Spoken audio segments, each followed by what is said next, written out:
A lot of times what I hear when I'm reviewing a plan that's already in place is, why didn't anybody ever tell me that I could do that? Nobody told me I could have a plan that allocated the contributions this way. And I'll give you an example. I was looking at a plan the other day, and the profit sharing formula was just written in such a way that it really didn't make sense for the business owner. In order to allocate $70,000 to the owner, it was going to cost $50,000 for the staff. Now, maybe the business owner wants to do that, but most of our clients are not looking to do that.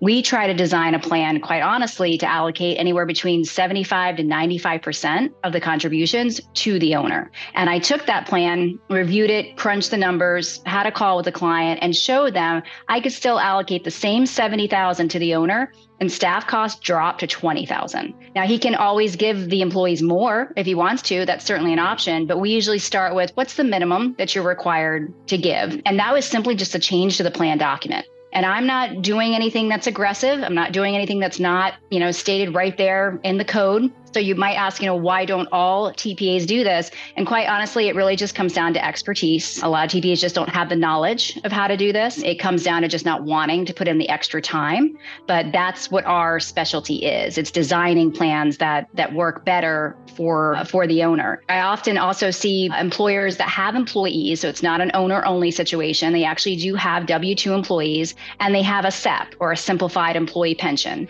That is absolutely the worst plan design you can have. The day that you have a W-2 employee, a SEP no longer makes sense for you.